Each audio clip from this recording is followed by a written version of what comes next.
माहूर परभणी घटनेतील सोमनाथ सूर्यवंशी यांचा न्यायालयीन कोठडीत संशयास्पदरित्या मृत्यू झाला होता. त्यांचा निषेध म्हणून मंगळवार दिनांक 17 डिसेंबर रोजी माहूर शहरात कडकडीत बंद पाळण्यात आला. यावेळी डॉ. बाबासाहेब आंबेडकर चौकात सूर्यवंशी यांनी श्रद्धांजली वाहून तहसीलदार किशोर यादव यांना विविध मागण्यांचे निवेदन देण्यात आले. आंबेडकरी व बहुजन समाजाच्या वतीने देण्यात आलेल्या निवेदनात आंदोलकावर सर्व गुन्हे मागे घ्या, अटकेतील सर्व आंदोलकांची सुटका करा, अमानुष अत्याचार करणाऱ्या पोलिसांवर कारवाई करा, 1 कोटी रुपये आर्थिक मदत देऊन सोमनाथ व्यंकट सूर्यवंशी यांच्या कुटुंबांचे पुनर्वसन करा व सोमनाथच्या कुटुंबातील एका व्यक्तीला सरकारी नोकरी द्या, अशा मागण्या करण्यात आल्या आहेत. तहसीलदार किशोर यादव यांचे मार्फत तसे निवेदन मुख्यमंत्री यांना देण्यात आले. निवेदनावर मनोज कीर्तने, शंकर भालेराव, सिद्धार्थ तामगाडगे, रफिक अली, अमृत जगताप, अनिल माटपेलीवार, समाधान कांबळे, संजय बनसोडे, राजू जाधव, रणधीर पाटील, राजू सौदिलकर, दीपक कांबळे, विशाल खरे,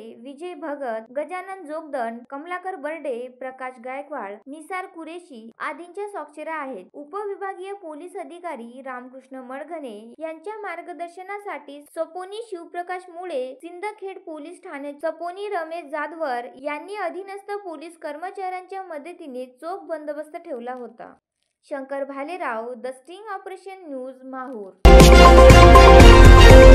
द स्टिंग ऑपरेशन न्यूज, सत्याचे दुसरे नाव, अन्यायावर लेखणीचा घाव.